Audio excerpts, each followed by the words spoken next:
Hello दोस्तों, अस्सलाम वालेकुम। उम्मीद करता हूँ आप ठीक होंगे, खैरियत से होंगे। आज का हमारा जो टॉपिक है वो है व्हाट इज़ लिटरेचर।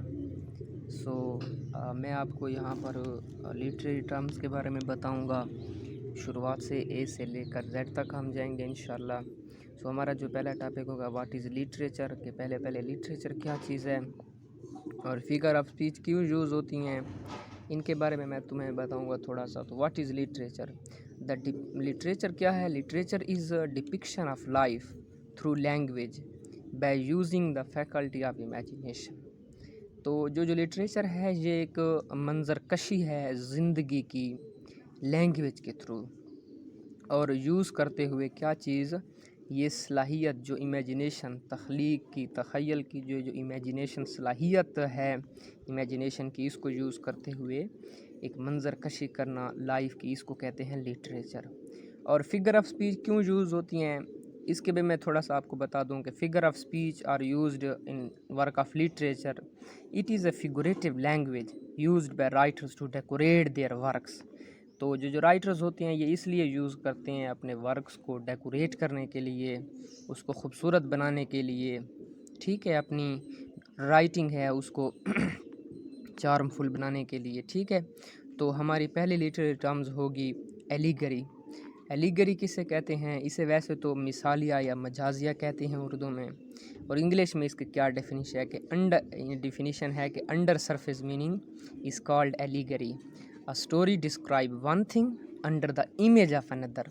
ये इसकी डेफिनेशन है कि बात एक हो रही हो और उसका मानी और दे रही हो वो, तो इसको कहते हैं। एडमंड स्पेंसर की फेरी क्वीन है जो कि मुकम्मल ही एलिगरी में लिखी गई है।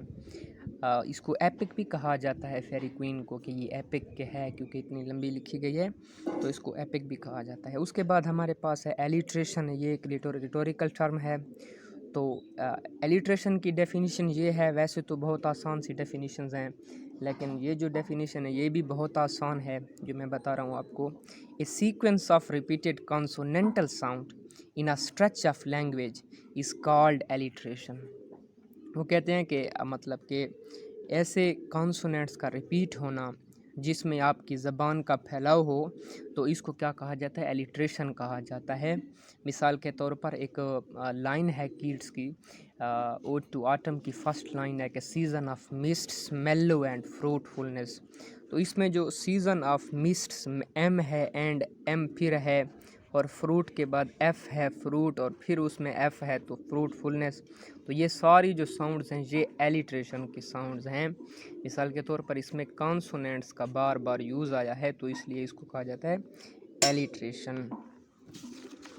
और उसके बाद हमारी जो तीसरी लिटरेरी टर्म्स होगी वो होगी एंटी क्लाइमेक्स। एक होता है क्लाइमेक्स और दूसरा होता है एंटी क्लाइमेक्स। तो जब हम सी में पढ़ेंगे तो मैं आपको क्लाइमेक्स के बारे में थोड़ा सा बता दूंगा। अभी एंटी क्लाइमेक्स के बारे में पढ़ते हैं कि वो क्या चीज़ है।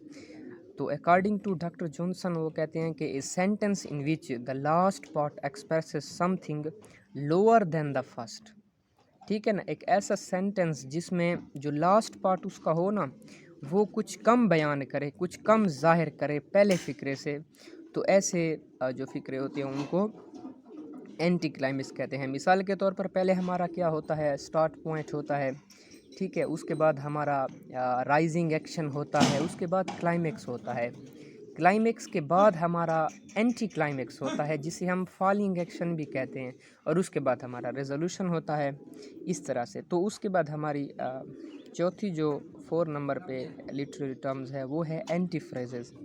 ये बड़ी अच्छी टर्म्स है, बहुत अहम टर्म है, ये हम आम अपने हालात में भी यूज़ करते रहते हैं इसे बोलचाल में। So it is a figurative language, it is a figure of speech, so it is a figure of speech in which the writer use words which have a totally opposite meaning। तो ये एक ऐसी figure of speech है जिसमें writer बिल्कुल ही opposite अल्फाज use करता है, जैसे कि calling a bald man curly hair, तो एक गंजे आदमी को कह देना कि कितने तो आपके अच्छे बाल हैं, तो ये बिल्कुल ही एक उलट है।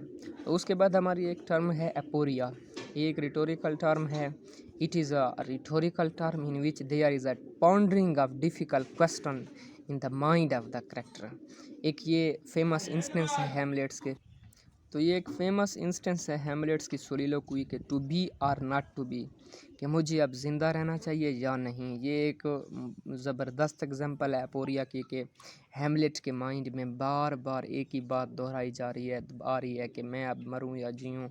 यूँ ही उसके फादर की डेथ होती है उसके अंकल के हाथों, तो वो कहता है कि अब मैं क्या करूं, मैं अंकल को मारूं या ना मारूं। तो हैमलेट का यहाँ बहुत बड़ा डिले होता है, वो बहुत ज़्यादा थिंकिंग करता है इस बात पे। तो मज़ीद इंशाल्लाह जो नेक्स्ट होंगी, आज की 5 काफ़ी हैं इस वीडियो में। कल से इंशाल्लाह एक और वीडियो आएगी जिसमें आप मज़ीद और लिटरेचर में पढ़ सकेंगे।